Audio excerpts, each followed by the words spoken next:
don't belong in my world, Bella. I belong with you. This is the last time you'll ever see me.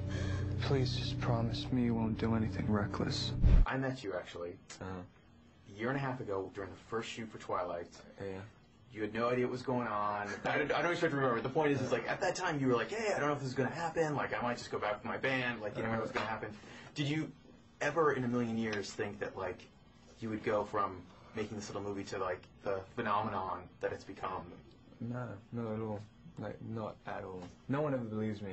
But, like, I mean, like, come on, it was a massive, major selling book. No one had heard of the books. I mean, you'd had to search to find someone who'd heard of the books before the movie came out. I mean, or before the big promotion started for it.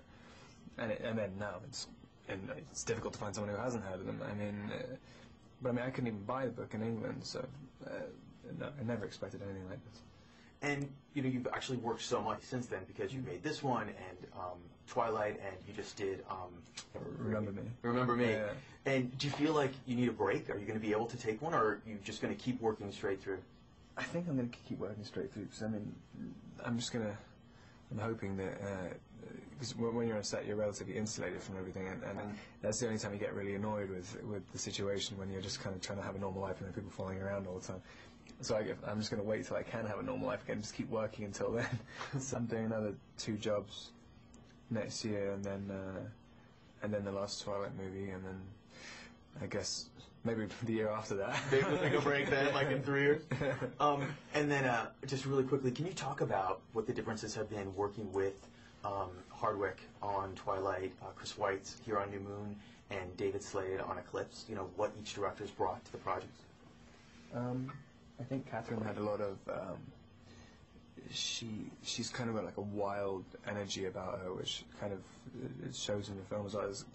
It's very impulsive, the way the movie goes. So she did a lot of handheld camera work and kind of stuff. She has an indie mentality, so it looks different. And Chris has, I wouldn't really say more traditional, but I think he was trying to go through a more traditional look in it.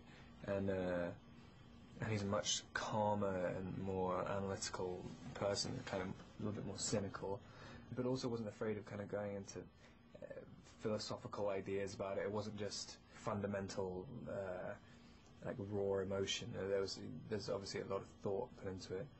And David, I guess, is, you know, he has he had an idea about it. Like he wanted to make it a lot more like harsh. I mean, there's a lot of fighting in it. There's a lot of all the conflict is really escalated. I mean, everyone's kind of. It's a much more tense movie, I think. Eclipse. I think it's going to be a lot like faster pace, I think.